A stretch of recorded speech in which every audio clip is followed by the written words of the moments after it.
বুখারী শরীফ 23 পারার মধ্যে আল্লাহর প্যারা হাবিব হুজুর করিম সাল্লাল্লাহু তাআলা আলাইহি ওয়াসাল্লাম সে ব্যাপারে স্পষ্ট বলেছেন।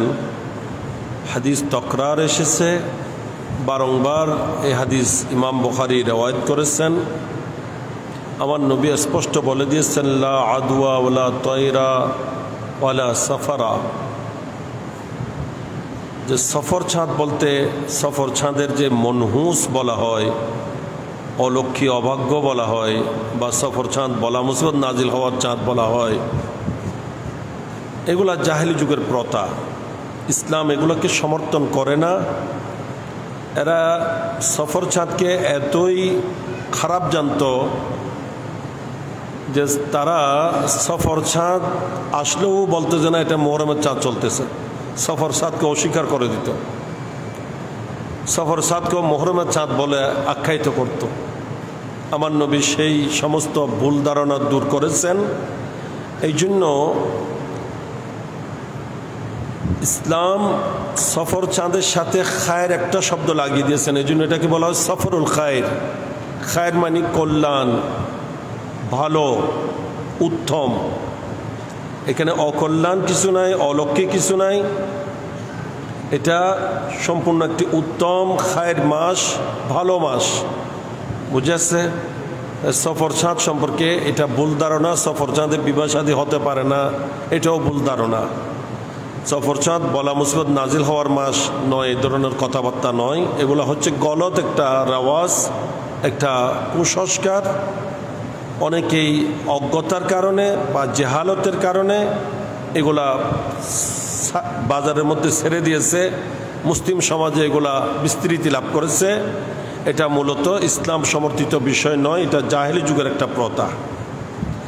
আল্লাহ পাক সুবহানাহু ওয়া তাআলা আমাদেরকে সম্পূর্ণ কোরআন ও হাদিস ভিত্তিক ইসলামের যাবতীয় রেওয়াজ, নিয়ম নীতি সব কিছু মেনে চলার তৌফিক দান করুক। আমরা মুহররমুল হারামের পবিত্র চাঁদে ছিলাম। আল্লাহ পাক সুবহানাহু ওয়া তাআলা আমাদেরকে এখন সফরুল খায়রের নূরানি চাঁদে নিয়ে এসেছেন। এইভাবেই আমাদের যাত্রা চলতেছে আর চলতেছে। এটাই আমাদের সফরের বড় একটা নিদর্শন যে আমরা অনবরত আখিরাতের সফর করতেই আছি। এবং এই মাসগুলা এইগুলা যেন এক একটা মঞ্জিল, এবং এগুলা যেন আমাদের আখিরাতের সফরের এক একটা ঘাট, স্টপিস আমরা যেন অতিক্রম করছি। এক একটা মাস মানে এক একটা স্টপিস। এগুলো অতিক্রম করার মাধ্যমেই আমি আপনি সকলেই নিয়মিত আখিরাতের দিকে যাত্রা করছি, কবরের দিকে রওনা হতে আছি এবং মৃত্যুর দিকে অগ্রসর হতে আছি। তাই বলা হচ্ছে ফাতাযাওয়াদু ক্বাবলা আন ইউআজ্জিলাকুমুর রাহিল। সুতরাং আমাদের প্রত্যেকের উচিত সে আখিরাতের, কবরের, পরকালের সম্বল পরিপূর্ণভাবে জোগাড় করা, আখিরাতের পরিপূর্ণ প্রস্তুতি নেওয়া মৃত্যু এসে পৌঁছার পূর্বে। তো মৃত্যু কখন আসবে কারও জানা নেই, যে কোনো টাইম মৃত্যু আসতেই পারে। এই জন্য আমাদের প্রস্তুতিটাও কালকে নয়, আজকে নিতে হবে। ওয়াগতানিমু ফুরসাতাশ শাবাব ফাইন্নাহু ইয়াতাগায়্যারু ওয়া ইস্তাহিল। এবং প্রত্যেকেই নিজের জীবনের যেটা যৌবনকাল, সোনালী যুগ, যখন আপনি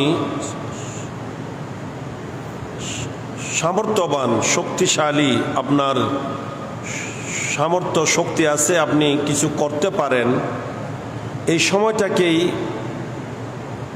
শারীরিক অক্ষমতা আসার পূর্বেই, আপনার জীবনে পরিবর্তন আসার পূর্বে, অক্ষমতায় পরিবর্তন হওয়ার পূর্বেই আপনি এটাকে গনিমত মনে করুন, এটাকে বড় সুযোগ জেনে সেটাকে কাজে লাগান।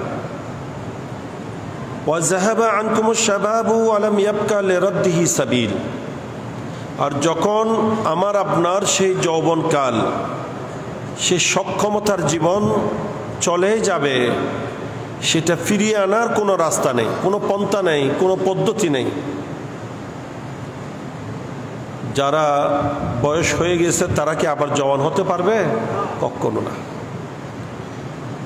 ওয়ানজারাকুমুল মাশীবু বিকুদমিল আজাল ওয়াআজালাতকুমুল মানায়া ওয়ামাল্লাযী ইয়াসনাউ মান হুয়া আলা আজাল। বলে যে আমরা এক সময় ছোট ছিলাম, ছোট থেকে বড় হয়েছি, আমাদের দাড়ি চুল সবগুলা কালোই ছিল, এখন এগুলো আর কালো নাই, সাদা হওয়া আরম্ভ করছে। এইটাই আমার আপনার আল্লাহর পক্ষ থেকে যেন একটা সতর্কবার্তা যে মৃত্যু গনিয়ে আসছে, এটা মৃত্যুর একটা যেন সংবাদ নিয়ে আসছে আমাদের কাছে, এবং আমাদের যে মৃত্যু খুব নিকটবর্তী হয়েছে সেই কথার যেন ইঙ্গিত দিয়েছে। হ্যাঁ, এটা আবার এরকম নয় যে দাড়ি চুল সাদা না হলে মরবে না, মৃত্যু আসবে না, তাও নয়। অনেকের দাড়ি চুল ওঠার আগেও দুনিয়া থেকে চলে যেতে হয়, এরকম অসংখ্য প্রমাণাদি আমাদের সামনে আছে। তো যাদের দাড়ি চুল সাদা হয়েছে বা সাদা হওয়া আরম্ভ হয়েছে, তাদের একটা সতর্ক বার্তা, সতর্ক ঘণ্টা তো বেজে গেছে, অর্থাৎ মৃত্যু অতীব নিকটবর্তী। তো যার মৃত্যু খুব নিকটবর্তী তার তেমন কিছু করার আর থাকে না। এই জন্য বলা হচ্ছে সময় সুযোগ থাকতেই সময় সুযোগকে কাজে লাগিয়ে আখিরাতের জন্য পরিপূর্ণভাবে প্রস্তুতি গ্রহণ করুন। অবহেলা অলসতা ছেড়ে আল্লাহ এবং রসুলের আনুগত্য করে গুনাহ নাফরমানি থেকে বেঁচে নেক আমল করার মাধ্যমে আখিরাতের সম্বল জোগাড় করুন। ফাতুবু কাবলা আন তামুতু, এবং আপনি তওবা করে নিন। অতীতে যেই ভুল ত্রুটি গুনাহ নাফরমানি হয়েছে তা মৃত্যুর পূর্বেই তওবা করুন। তো মৃত্যুর পূর্ব কখন? মৃত্যু কালকে আসবে না আজকে আসবে গ্যারান্টি আছে? তাই তওবাটা কাল নয়, তওবা আজকেই করতে হবে। সাইয়্যিদুনা মাওলা আলী মাওলাই কায়নাত আলী ইবনে আবি তালিব হায়দার কাররার রাদিয়াল্লাহু তাআলা আনহুকে আল্লাহর নবী সেই জন্য ইরশাদ করছেন যে আলী, যখন জেনেছো তোমার কোনো ভুল হয়ে গেছে, গুনাহ হয়ে গেছে, লা তুআখির লিত-তাওবা ইলা গাদ, কাল পর্যন্ত তুমি দেরি করিও না। ফাইন্না ইলা গাদিন মুসাফাতান বাঈদা, কাল যেটা বলা হচ্ছে এটাও অনেক লম্বা সময়, এটা একদিন এক রাত গেলে কাল হয়, হয়তো এত দূর অবকাশ দেওয়া হবে না। ওয়াবাদিরু বিল আমালি সালিহা ক্বাবলা আন তাফুতু, এবং নেক আমল করার মধ্যেই প্রতিযোগিতা করুন। কার আগে কে করতে পারেন, কার চেয়ে কে বেশি করতে পারেন। যদিও আমরা দুনিয়া নিয়েই প্রতিযোগিতা করি, কার চেয়ে কে টাকা বেশি কামাবো, কার চেয়ে কে বেশি মালদার হব, কার চেয়ে কে বেশি বিল্ডিংয়ের জায়গা জমিনের মালিক হব, কার চেয়ে কার ক্ষমতা বেশ হবে, এগুলাই নিয়ে আমরা প্রতিযোগিতাতে থাকি। কিন্তু এটা কোনো সত্যিকার বুদ্ধিমানের পরিচয় নয়। সত্যিকার আকলমন বিবেকবান মানুষ ওই সমস্ত ব্যক্তি যারা নেক আমল করার মধ্যে প্রতিযোগিতা করে।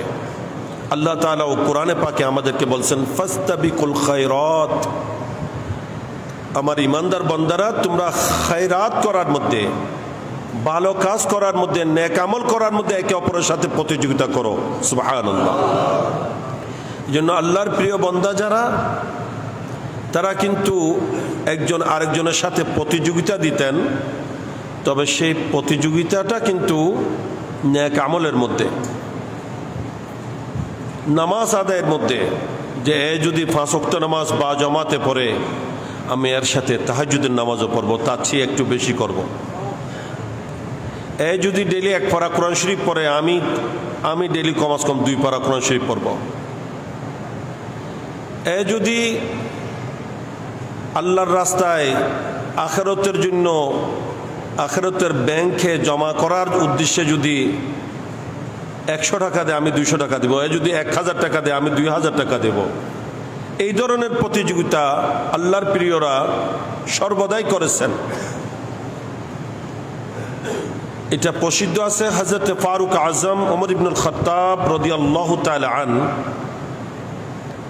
ইনি বলছেন আমি সারা জীবন প্রতিযোগিতা করেছি ইসলামের প্রথম খলিফা আমিরুল মুমিনিন খলিফাতুল মুসলিমিন হযরত ওমর ইবনুল খাত্তাব সিদ্দিক আকবর রাদিয়াল্লাহু তাআলা আনহুর সাথে। ফারুক আজম ওমর ইবনুল খাত্তাব রাদিয়াল্লাহু তাআলা প্রতিযোগিতা দিয়েছেন সারা জীবন কার সাথে? সিদ্দিক আকবরের সাথে। কিন্তু শেষ পর্যন্ত এই কথাই তিনি স্বীকার করেছেন যে আমি সারা জীবন প্রতিযোগিতা দিয়েছি, নেক আমলের মধ্যে ওনার সাথে প্রতিযোগিতা দিয়েছি, কিন্তু কখনো ওনাকে পরাজিত করতে পারি নাই। আমি সবসময় ওনার কাছে পরাজিত হয়েছি। ওনার সাথে মোকাবেলা করে প্রতিযোগিতা করে আমি ওনার উপর বিজয় হতে পারি নাই। তো ইনারা সেইভাবে প্রতিযোগিতা দিয়েছেন। তা আমাদেরও নেক আমল করার মধ্যেই প্রতিযোগিতা দিতে হবে এবং একে অপরের থেকে অগ্রসর হতে হবে। যদি সেভাবে হতে পারি আখিরাতটা আমাদের ইনশাআল্লাহ কামিয়াব, সফল এবং মুক্তির হবে। আল্লাহ পাক তৌফিক নসিব করুন। ফাবাইনা আইদিকুম কিতাবুন তুহসা ফিহিল হাসানাতু ওয়াল আউজার, জেনে রাখুন আমার আপনার সামনে পরকালে গিয়ে আমরা আমাদের জীবনের কৃতকর্মের রেকর্ড বুক আল্লাহর পক্ষ থেকে যেগুলা নিয়মিতই আমাদের সমস্ত কিছু কথাবার্তা, ক্রিয়াকর্ম, চলাফেরা সব কিছুই যেখানে রেকর্ড হচ্ছে, এগুলা বর্তমানে বোঝানোর জন্য একেবারে সহজ। আগের যুগে সিসি ক্যামেরা ছিল না, ভিডিও ছিল না, যার কারণে হয়তো আগের যুগে বোঝানোটা কষ্টকর ছিল যে এগুলা দুনিয়া শেষ হয়ে যাবে, ধ্বংস হয়ে যাবে, আমি কোথায় কি করেছিলাম, ওই অফিস তো থাকবে না, ওই ঘর থাকবে না, ওই জায়গা থাকবে না, এগুলা কেমনে দেখাবে। এখন আমাদের কাছে এই জিনিসগুলো আর কেমনে প্রশ্নটা আর আসবে না। এই মসজিদেও যেমন নাকি সিসি ক্যামেরা ফিট করা আছে, এখানে গত জুমায়ও কি হয়েছে না হয়েছে এটা যদি আবার দেখতে চাই কোনো ব্যাপার নয়।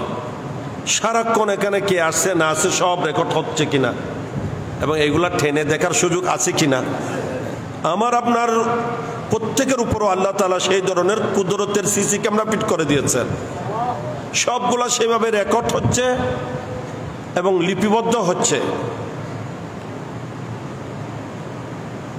রব্বুল আলামিন কোরআনে পাকে ইরশাদ করছেন কিরামান কাতিবিনা ইয়ালামুনা মা তাফআলুন, আমি আল্লাহ তোমাদের কাঁধের উপর যে দুইজন ফেরেশতা বসিয়ে দিয়েছি আমার পক্ষ থেকে, সেই রিপোর্টার যারা সবগুলা সংরক্ষণ করছেন, এরা তোমরা কি করছো না করছো সবগুলা অবগত, সবগুলা জানেন। ইয়ালামুনা মা তাফআলুন।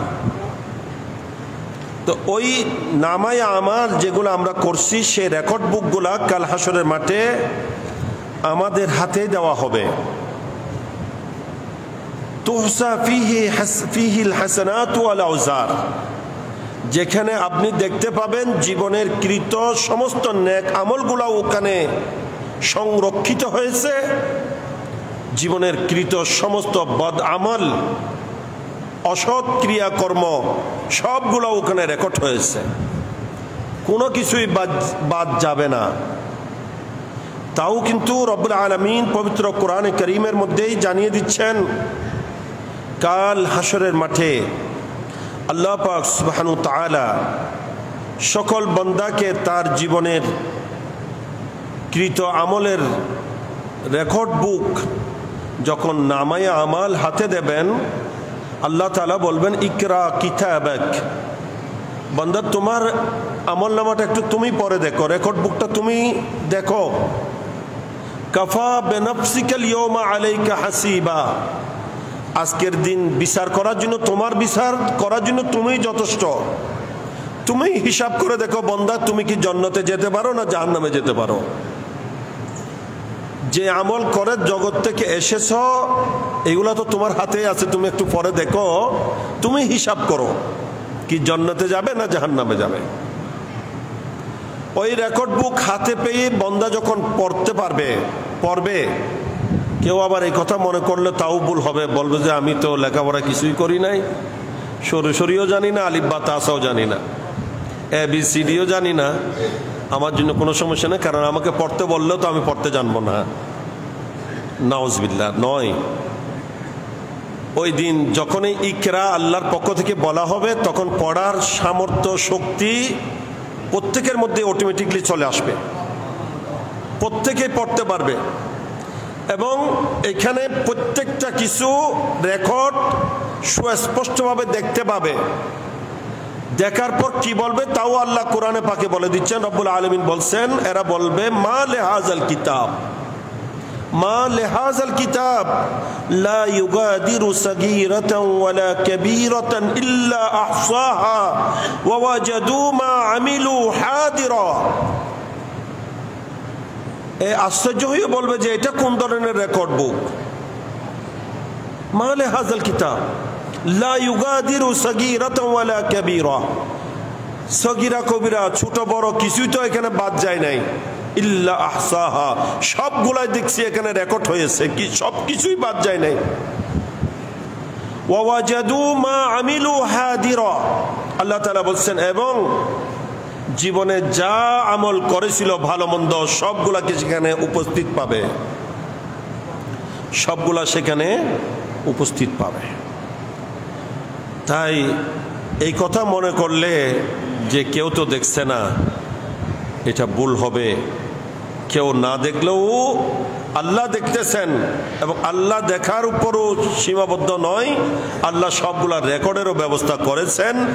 আপনার যাবতীয় আমল কাল হাসরের মাঠে পেশ হবে, এবং এইটা সিডি ক্যাসেটটা দেওয়ার সাথে সাথেই ওখানে পর্দার মধ্যে সব এসে যাবে। যে জন্য রব্বুল আলামিন বলছেন, ফামান ইয়ামাল মিসকালা যাররাতিন খায়রান ইয়ারা ওয়া মান ইয়ামাল মিসকালা যাররাতিন শাররান ইয়ারা। বান্দা জীবনে যদি এক যাররা পরিমাণও যদি কোনো ভালো কাজ আমল করে থাকো, সেটাও দেখতে পাবে, সেটাও দেখানো হবে। আর যদি সেই এক যাররা পরিমাণ যদি মন্দও করে থাকো, সেটাও কিন্তু বাদ যাবে না, ওইটাও হাসরের মাঠে দেখানো হবে।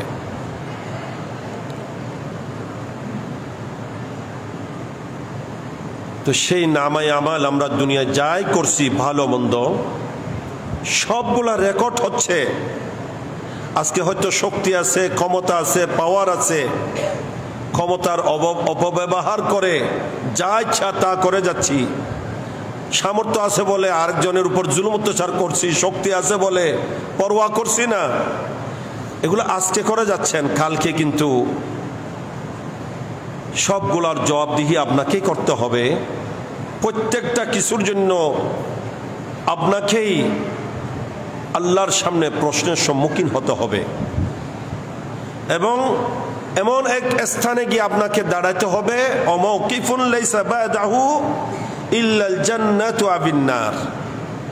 এমন এক স্থানে গিয়ে আপনাকে দাঁড়াতে হবে যেখান থেকে ঠিকানা হয়তো জান্নাত না হলে জাহান্নাম, তৃতীয় কোনো স্থান নেই।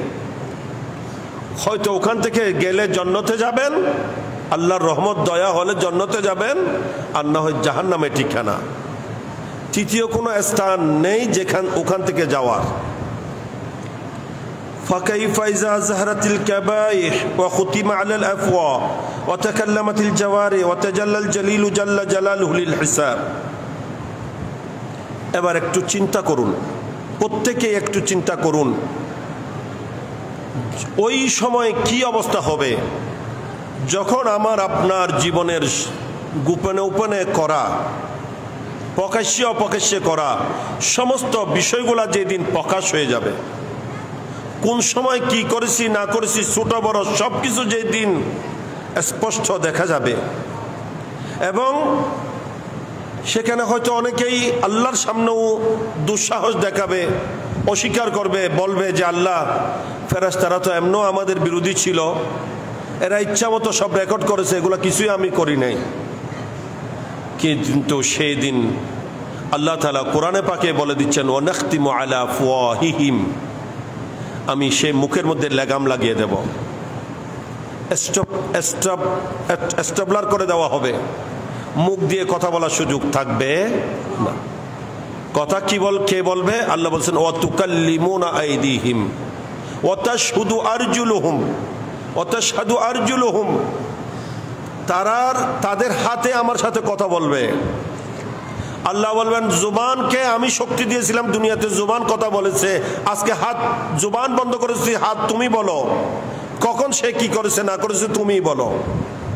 আমার আপনার হাত আল্লাহর সামনে বলবে আল্লাহ ঠিক আমাকে দিয়ে সে এই কাজ করেছে, অমুকের উপর থাপ্পড় দিয়েছিল, অমুকের উপর জুলুম করেছিল, অমুককে অত্যাচার করেছিল, আরেকজনের ক্ষতি সাধন করেছিল, সুদ গ্রহণ করেছিল, সুদের কাজ কারবার করেছিল, ঘুষ গ্রহণ করেছিল। এটা বাম হাতে নিলেও বাম হাতও কথা বলবে সেই দিন। ওয়াতাশহাদু আরজুলুহুম, তাদের পাগুলো আমাকে সাক্ষী দেবে কোথায় কোথায় গিয়েছিল। এভাবে শরীরের প্রত্যেকটা অঙ্গ প্রত্যঙ্গ কথা বলা আরম্ভ করবে, এমনকি গায়ের চামড়া পর্যন্ত আপনার বিরুদ্ধে নালিশ দেবে, আপনার বিরুদ্ধে সাক্ষী দেবে। আজকে মনে হচ্ছে সবগুলো আমার বড় আপন জিনিস, হাত পা কর্ণ নাসিকা চক্ষু সবগুলা আমার মনে হচ্ছে, কিন্তু এগুলা কাল আমার বিরুদ্ধে যাবে। এগুলাই কাল হাসরের মাঠে আল্লাহর সামনে আমার আপনার বিরুদ্ধে সাক্ষী হবে, এবং এগুলার রাজ সাক্ষী। তখন কোরআনে পাকে আসছে, যখন গায়ের চামড়াও কথা বলবে তখন সে বলবে কিরে তুমি কেন কথা বলছো, তুমি তো দুনিয়াতে কথা বলতে না, তোমাকে কত আদর যত্ন করাইতাম, তোমাকে আমি কত মালিশ করতাম, কত সাবান দিয়ে পরিষ্কার করতাম, কতবার ধৌত করতাম, তোমার মধ্যে কত কিছু মালিশ করতাম, সোনা পাউডার ক্রিম কত কিছু লাগিয়েছি, কত যত্ন তোমাকে করেছি, আজকে তুমি আমার বিরুদ্ধে কথা বলছো। তখন সে গায়ের চামড়া কি বলবে সেটাও আল্লাহর কোরআন বলে দিচ্ছেন। সে বলবে আনতাকানাল্লাহুল্লাযী আনতাকা কুল্লা শাই, যে আল্লাহ সকল বস্তুকে কথা বলার শক্তি দিয়েছেন, সেই আল্লাহ আজকে আমাকে কথা বলার শক্তি দিয়েছেন, সেই জন্য আমি তোমার বিরুদ্ধে তুমি যা যা করেছো সবগুলো আল্লাহর সামনে সাক্ষী দিচ্ছি। ওয়া তাকাল্লামাতিল জাওয়ারি ওয়া তাজাল্লাল জালিলু জাল্লা জালালুহু লিল হিসাব, আমাদের অঙ্গ প্রত্যঙ্গগুলা কথা বলবে, এবং রব্বুল আলামিন সেই মুহূর্তে জালালিয়তের শান নিয়ে এবং কাহারু জব্বার হয়ে হিসাব দেওয়ার জন্য আহকামুল হয়ে আল্লাহ তাআলা তশরিফ ফরমা হবেন, জালোয়া হবেন। যেদিন আল্লাহ পাক সুবহানাহু ওয়া তাআলা নিজের পরিচয় রহমানুর রহিম, রউফুর রহিম, গফুর ও গফফার হিসেবে দেবেন না, ওই দিন আল্লাহ পাক কি বলবেন তাও দয়া করে কোরআনে আগে জানিয়ে দিয়েছেন, যাতে আমরা আগে থেকে সতর্ক হই। রব্বুল আলামিন সেই দিন আহকামুল হাকিমিন হয়ে যখন জালওয়া আফরোজ হবেন, তাজাল্লি করবেন, তখন রব্বুল আলামিন ডাক দিয়ে বলবেন লিমানিল মুলকুল ইয়ম, আজকের দিনের মালিকানা কে, আজকে বাদশাহী কার। হাদিসে পাকে আসছে এই কথা বলার সাথে সাথে এইটা এত ভয়ঙ্কর হবে, এটা এত ভীতি সঞ্চার করবে যে মানুষ ভয়ে ৭০,০০০ বছর বেহুশ অবস্থায় থেকে যাবে, কারো মুখ দিয়ে কোনো জবাব আসবে না।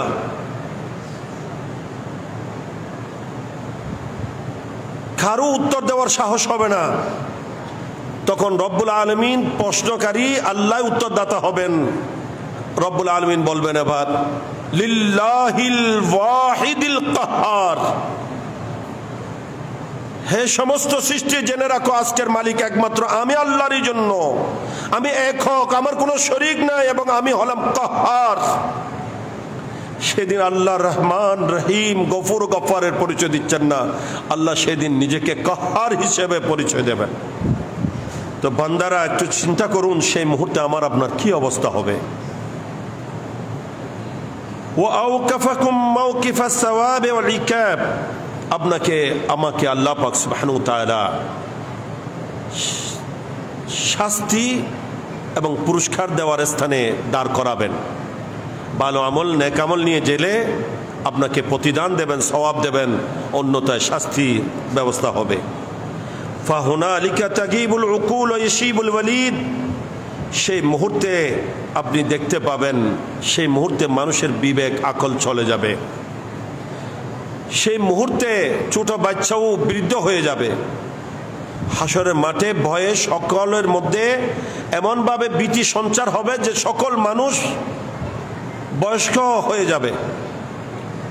ওয়াতারান নাস সুকারা ওয়া মা হুম বিসুকারা ওয়ালাকিন আযাবাল্লাহি শাদীদ। কোরআনে পাকে আল্লাহ তাআলা বলে দিচ্ছেন, সেই দিন দেখতে সকল মানুষকে মনে হবে যেন সুকারা, নেশাগ্রস্ত, মনে হয় যেন নেশা খেয়েছে, নেশা করেছে। কিন্তু আল্লাহ বলছেন না না, নেশা করে নাই, এটা কঠিন শাস্তি। ওয়ালাকিন্না আযাবাল্লাহি শাদীদ, এটা আল্লাহর কঠিন শাস্তি, আযাবের শিদ্দত তাদেরকে এভাবে নেশাগ্রস্তের মতো করে ফেলেছে। ফামা লাকুম তারকানুনা ইলা দুনিয়াকুম ওয়া তুরিকুমুল ফিতান।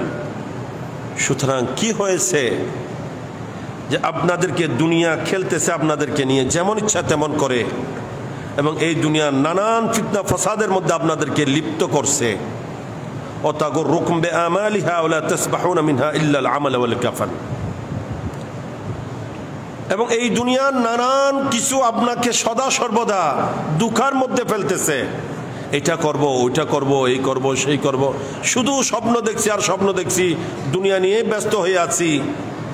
অথচ এই করব, সেই করব, আরো জোরাবো, আরো কিছু করব, এই স্বপ্নের মধ্যে আছেন। কিন্তু ওয়ালা তাসহাবুনা ইল্লা আল আমাল ওয়াল কাফান, যাওয়ার সময় তো আমল আর কাফন ছাড়া কিছুই যাবে না। সাথে এই দুইটা ছাড়া কিছু নিয়ে যাওয়া যাবে না। কবরে দুইটা জিনিস নিয়ে যাবেন, আমল আর কাফন। ওই কফনের মধ্যে কিছুই থাকবে না, কারণ কফনের কোনো পকেট থাকে না, কাফনের কাপড়ে কোনো পকেট থাকে না। তো আমাদের প্রত্যেকের উচিত জীবনে পরিবর্তন আনা, এগুলা চিন্তা করে চলা। جاء في الحديث الشريف عن النبي صلى الله عليه وسلم أنه قال سيأتي زمان على أمتي। হাদিসে পাকে আল্লাহর প্রিয় নবী সাল্লাল্লাহু তাআলা আলাইহি সাল্লাম ইরশাদ করেছেন, আমার উম্মতের উপর এমন একটা সময় আসবে, তাকুনু কুলুবুহুম কাকুলুবিজ জিয়াব, যে কিছু মানুষ তাদের অন্তরগুলা হিংস্র প্রাণীর মতো হয়ে যাবে, কোনো দয়া মায়া তাদের থাকবে না। ওয়াকালামুহুম কাকালামিল আম্বিয়া, তাদের কিন্তু কথাবার্তাগুলো একেবারে নবীদের মতো হবে। মনে হচ্ছে যেন উনি একজন নবী, নবী হিসেবে যেন ধর্মের প্রচারক করছেন। কি সুন্দর ফতোয়া দিবে, কি সুন্দর সুন্দর কথা বলবে, দ্বীনের আলোচনা করবে। ওয়াফিলুহুম কাফিলিল ফারাইনা, অথচ তাদের কাজ কর্ম হবে ফেরাউনের মতো। কিসের মতো? ফেরাউনের মতো। আনা বারিয়ুম মিনহুম ওয়া হুম বারিয়ুনা মিন্নি, নবী বলছেন আমি তাদের থেকে মুক্ত, তারা আমার থেকে মুক্ত, অর্থাৎ তাদের সাথে আমার কোনো সম্পর্ক নাই। আমার মনে হয় এটা বাস্তব আমরা যেন দেখতে পাচ্ছি। বর্তমান যুগে দেখুন, নতুন কতগুলা দল সৃষ্টি হয়েছে ইসলামের, মনে হয় ঠিকাদারি তারা তাদের হাতে, তারাই যেন ইসলামের দ্বারক বাহক। মনে হয় যেন ইসলাম নতুন এসেছে, নিত্য নতুন করে আমাদেরকে যেন ইসলাম শিক্ষা দিচ্ছে। এদের আগে মনে হয় কেউ যেন নামাজ কখনো পড়ে নাই, এদের আগে মনে হয় দিন ধর্ম কেউ কখনো পালন করে নাই। এমন ভাবে ধর্মের প্রচারক, মনে হচ্ছে এরা এক একজন নবী রাসূল হয়ে এসেছে। নাউযুবিল্লাহ মিন যালিক। জায়েজ না জায়েজ, বৈধ অবৈধ, হারাম হালাল ফতোয়া সব তাদের হাতে।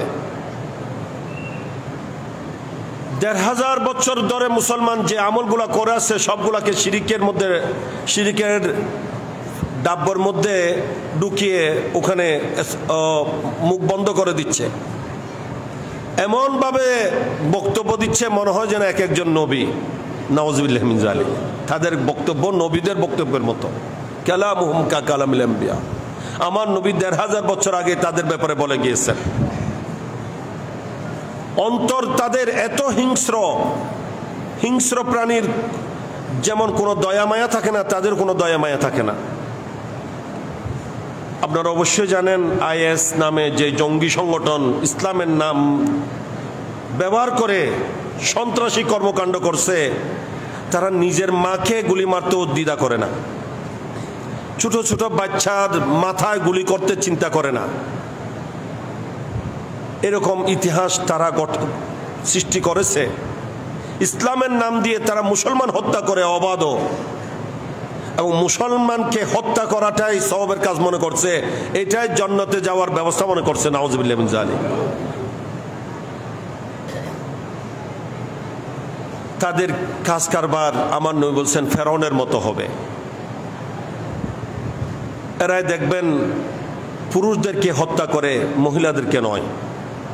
এরা দেখবেন মানুষ হত্যা করাটাকে একেবারে মামুলি, নগণ্য মনে করে।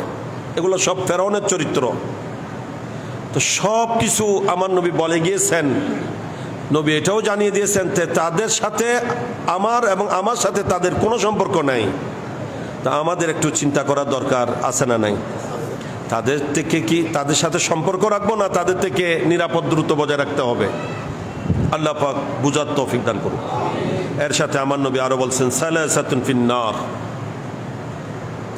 3 ধরনের মানুষ অবশ্যই জাহান্নামী। এটা আল্লাহ নবীর ঘোষণা। আল ইমামুল জাইর, অত্যাচারী শাসক, ক্ষমতা পেয়ে, শক্তি পেয়ে, পদ পেয়ে সুযোগ মতো যারা জনগণের উপর জুলুম অত্যাচার করে, এটা আইন করার মাধ্যমে হোক, রাষ্ট্রীয় ক্ষমতা ব্যবহারের মাধ্যমে হোক, পুলিশ লাগিয়ে সৈন্য লাগিয়ে দিয়ে হোক, যেভাবে হোক, এবং এটা যেই হোক, কেউ করে চলে গেছে, কেউ করতেছে বা আগামীতে করবে, আল্লাহ নবী বলেন সেই জুলুমবাজ রাষ্ট্রপ্রধান অবশ্যই জাহান্নামী। ওয়াল আলিমুল কাজ্জাব, 2 নম্বর আমার নবী বলছেন ওই সমস্ত আলিম যে মৃত্যুক হয়। একজন আলেম যদি মিথ্যা বলে তো ইসলাম কোথায় যাবে? কারণ মানুষ তো দিন ধর্ম শিখবে আলেম থেকে, কোরআন হাদিস জানবে আলেম থেকে। এখন আলেমে যদি মিথ্যার আশ্রয় নেয় তো কোরআন হাদিস কি আর নিরাপদ থাকবে? এই জন্য একজন আলেম যদি মিথ্যাবাদী হয় তার ঠিকানা জাহান্নাম। নাউজুবিল্লাহ মিন যালিক। এর সাথে আমার নবী বলছেন ওয়াশাইখুজ জানি, 3 নম্বরে ওই ব্যক্তি বৃদ্ধ হওয়ার পরও যে বদ অভ্যাস যায় না। 40 সাল উমরে আজিজত গুজাস্ত মেজাজে তু আজ হালে তিফলি নাগাস্ত। 40 বছর বয়স হয়ে গেছে, এখনো বাচ্চা ছেলের মতো অধিকার ওদিকে থাকায়, আজে বাজে কিছু দেখে, আজে বাজে কিছু করার মানসিকতা অন্তরে ধারণ করে, এইটাই অন্তরে ধারণ করে চলে এবং সুযোগ পেলে করে। সেই বেবিচারী বৃদ্ধ লোক আমার নবী বলেছেন সেও জাহান্নামী, নিশ্চিত জাহান্নামী। নাউজুবিল্লাহ মিন যালিক। আল্লাহ পাক সুবহানাহু ওয়া তাআলা যাবতীয় অশ্লীলতা, বেহায়াপনা, গুনাহ, নাফরমানি, আল্লাহ এবং রসুলের বিরোধিতার কাজ, আখিরাতে যেটা আমাদের জন্য শাস্তির কারণ হবে, আযাবের কারণ হবে, এই সমস্ত অপকর্ম থেকে রব্বুল আলামিন আমাদের সকলকে পরিপূর্ণভাবে পরহেজ করার, বিরত থাকার শক্তি, তৌফিক আল্লাহ দান করুক।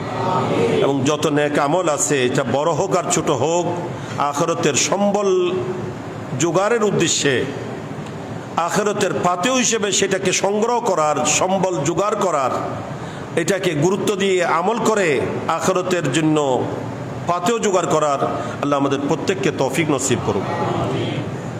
ব্রাদার ইসলাম, আলহামদুলিল্লাহ, আমি গত জুমায় বলেছিলাম আমাদের মসজিদের যে কাজ চলছে, গতকালে আলহামদুলিল্লাহ 3য় তলার ছাদ ঢালাই হয়েছে আপনাদের সহযোগিতা, আল্লাহর মেহেরবানিতে। তো এবং আরেকটাও খুশির খবর আছে, আমাদের মসজিদের ঈদগার জন্য নতুন করে আরও প্রায় দেড় ঘন্টা মতো, এর চেয়ে হয়তো কিছু কম মনে হয়, 1.5 ঘন্টা মতো জায়গা নতুন করে খরিদ করা হয়েছে। তো আজকেও